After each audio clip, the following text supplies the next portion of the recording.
Today's subject for discussion is the importance of reflective study.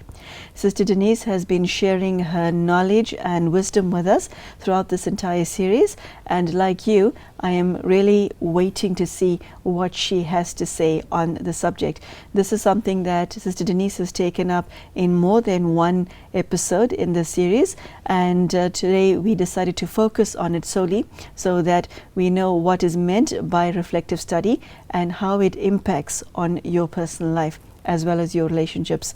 Sister Denise, it's great to have you. Thank you. Tell me, reflective study, let's start by way of definition. What is reflective study?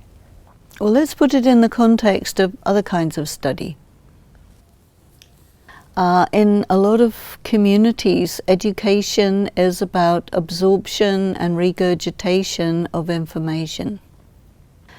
And it is characterized by tests.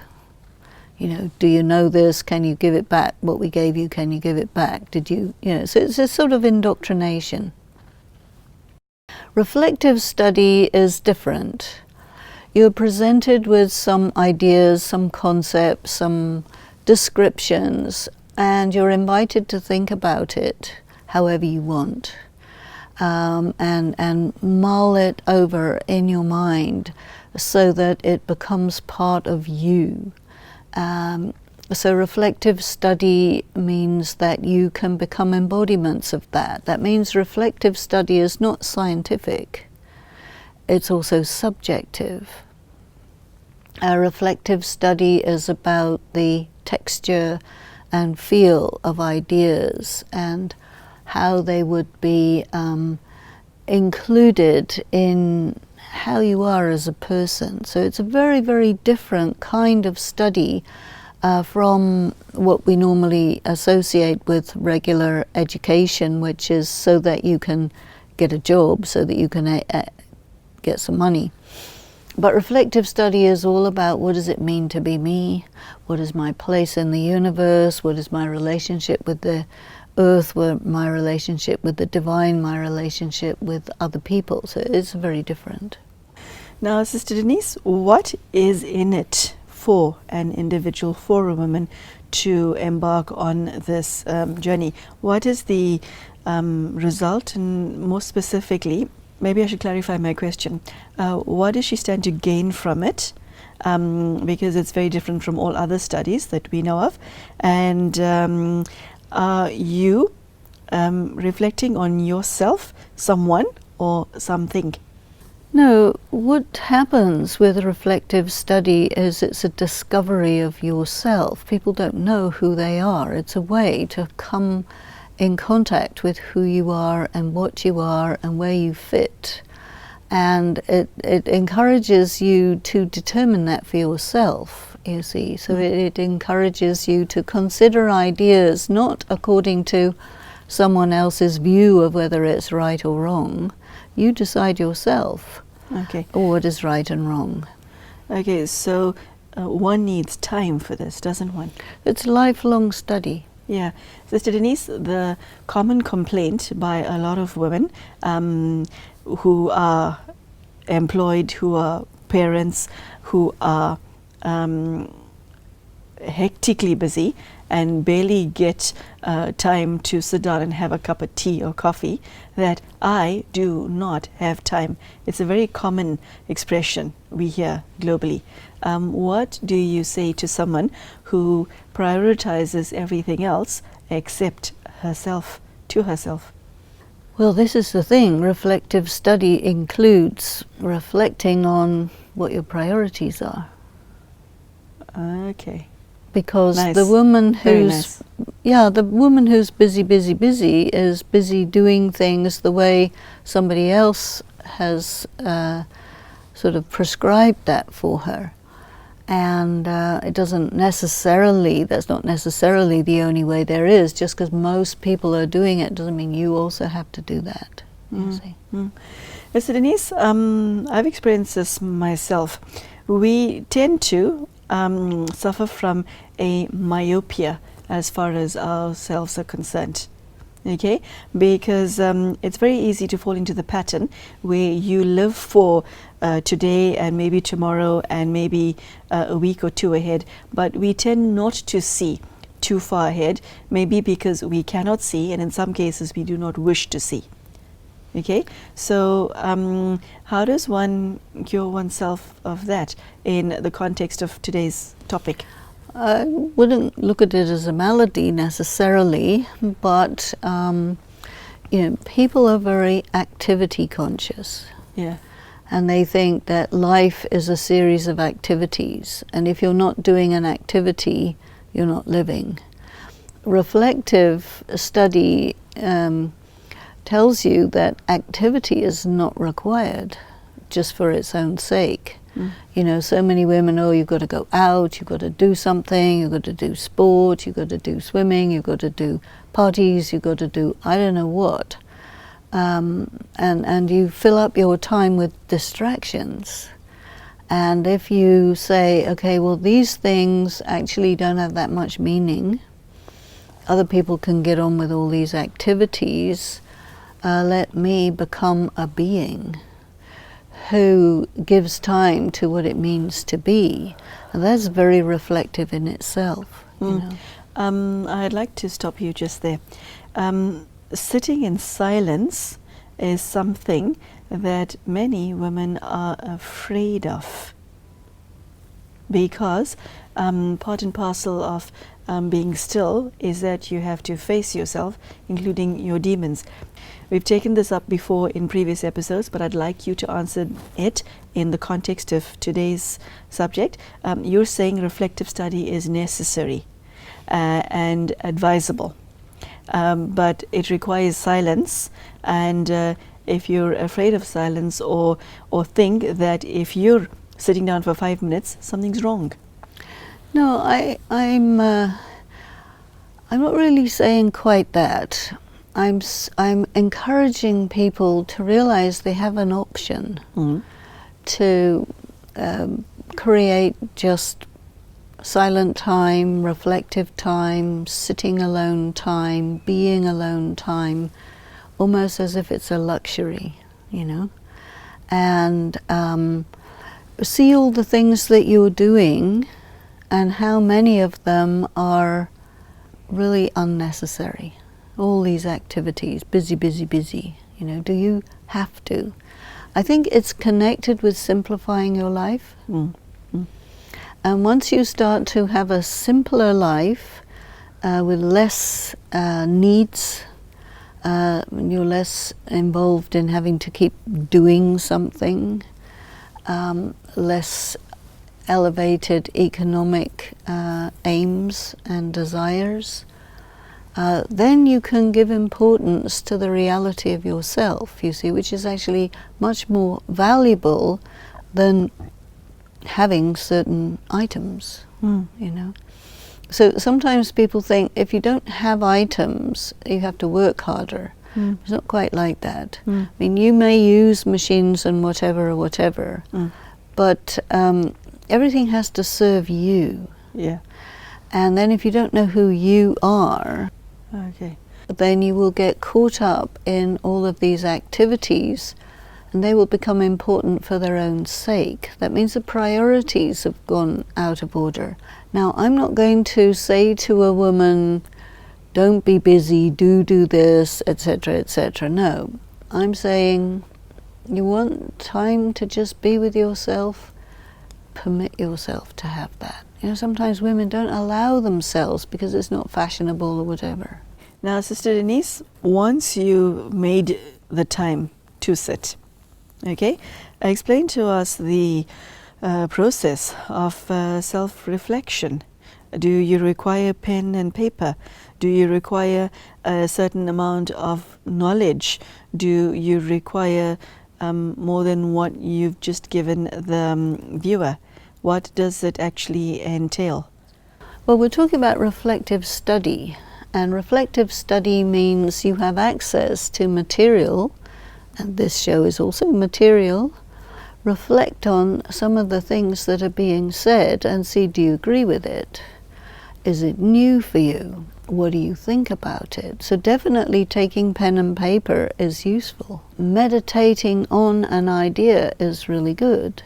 Something that we talked of earlier, think of yourself as a person primarily and a woman secondarily. That's something new to reflect on. It's an idea, you know. So Denise, what is of importance to somebody who's interested in developing themselves spiritually is to become aware of their weaknesses. And by that I mean, if you have a negative trait that comes up again and again and again, how then do you use reflective study to be able to understand it and do something about it? I wouldn't do that. I really wouldn't do that. Yeah. I would focus on your positive characteristics. That's interesting. I would have thought that you would have answered it in the opposite way. So you don't focus on one's negative qualities. Why? You know, the whole world is focusing on your negative qualities. Okay, let me give you my question as by way of an example.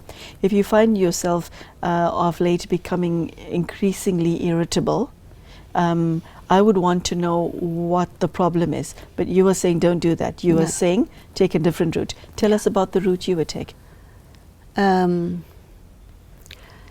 know, this whole world is focusing on negative things, going to help people to get past their negative problems, whatever. I would not go there. Go deep, go inside, look at your beauty. Negative attributes are because you've lost power. So if you focus on being empty, you're going to get more empty. Oh wow, I definitely did not see it that way before, and I'm sure many viewers haven't either. Now really focus on taking power, filling yourself, you see, and then those attributes of emptiness won't be there when you're full. It's not possible. I really want people to move away from the idea of good and bad, right and wrong, and focus more on what do I need to do to fill up me, you see, and not taking my power from people, places and things which are not very capable of giving you very much. But nurturing the self and making a connection with the divine so that you are taking power from that source. And as you take power, qualities, beauty, specialities, peace, love, all of this, the darkness disappears as soon as you put light on. You don't have to get rid of the darkness, you just put light. So Denise, how does a woman focus on her good qualities if she's in an environment that's very toxic, where she's continually told the opposite? Well, she just does. You know, as long as you're told... Sorry, may I interrupt? If a woman continually is made to feel worthless and ashamed and given negative feedback, at some point, if she hasn't embarked on reflective study, she starts to believe all of these qualities and it starts to hurt her. So how do you come back from that? How do you come out of that? That is what I mean. What I'm saying is all that is woman of the past. Okay. Woman of the past is in that. Woman of the present, woman of the future is going to say, regardless of all of that, if I'm listening to this program and this program is telling me, look at your beauty, she might say, oh, I don't have any beauty. And I will say, well, look closer. I still can't see it. Keep looking, you know. You will see. Focus on that. Don't be interested in all of this toxicity, because you cannot fight fire with fire. If you want fire to be extinguished, you put water. If you want to be, you know, in your power, you don't focus on your weaknesses. You focus on what is it that empowers me, and you start filling. This is better. It's another way. Okay. Because you see, our whole culture is all about how to be the most critical person in the planet. We are PhD in that. Self-critical, critical of others. We've done it up to the max. Now let's just, graduate from that and focus on the beauty. Focus on the beauty. Is there anything else that you do in reflective study except focus on beauty? Are there any other aspects of the self? I'm looking specifically, Sister Denise, at creativity. Tell us about that. Well, study means you need access to information. You study that information. I think what we're trying to do in these programs is give people new ideas, new information to consider. And that means doing things very differently. Your creativity, what is that? Take the word, feel it. When you fill yourself with spiritual energy, obviously it's going to awaken your creativity. But if you just focus on creativity and find there isn't any, that's not the best way to go. Okay. You mentioned the divine earlier. How do you bring him into your spiritual journey in this context? Him, her, Him, it, her. what? Him, her, yes. How do you do that? There's no how. Start thinking about it. Continue to listen to the ideas that are coming through and create space for the divine. Consider what it would be like to live with divine energy in your heart all day long. Consider it. Try it out. It's a new kind of dress. It's a new kind of dress. Does one engage in meditation when you're doing this? Is that the end result? Is that what happens? I think reflective study is a kind of meditation, and also it leads to deeper meditation, contemplation, because you're looking at considering very subtle concepts and ideas. What does it mean for me to say, I'm not a woman, I'm a person? What kind of person? I'm a spiritual being. What sort of spiritual being? I'm a being of light. I'm eternal. All these things, you see, it's contemplative. It needs, you have to give yourself time to feel it. We talked about women being full of feelings. So not those emotional ups and downs, but the sensitivity in a woman to feel discarnate energy, to feel the qualities of love, the qualities of purity that arise from the divine, and you can absorb that into yourself. That is most extraordinary.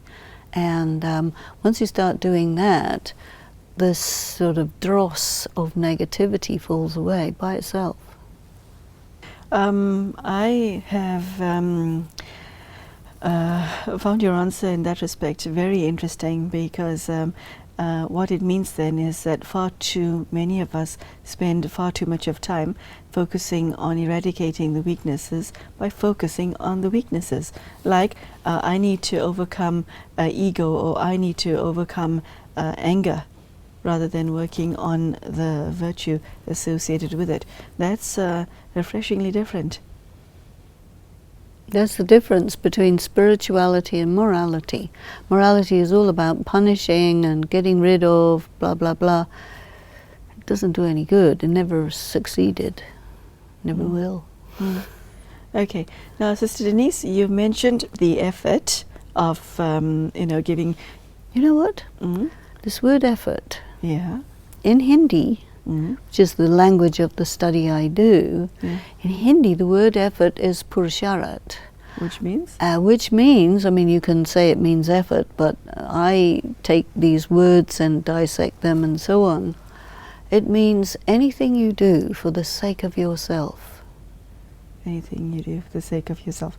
That's actually quite lovely. It's really, very really lovely. The Well, the question of laboriousness and effort is out. It's you choose to do something for the sake of yourself. This is what carries you forward. Okay, so you mentioned the study, and you touched on this aspect, but I'd like you to elaborate further. What have you gained? What does one gain? What is the fruit of reflective study? The fruit of reflective study is you're free from all of that which makes you focus on the negative. That's a fruit. Okay. You come into your power, you come into your own. That's a great fruit. Yeah. Beautiful fruit. Okay, I see that we do not have much time left for today, but it has been a very, very powerful talk, and I think what you've done is introduced many women on the planet to something that's new, and you let them know that it's something that's important for them to do, and not actually optional. It's something that is necessary for one's personal development. Is there anything that you'd like to leave the viewers with before we say goodbye to them today? I would say try to become free from I have to, I should, I must, I mustn't, it shouldn't, all of these modal verbs, especially in the negative, and really focus on the positive and go with it, just let it take you forward. Let it take you forward. Okay. Okay, so thank you, Sister Denise, for joining us today.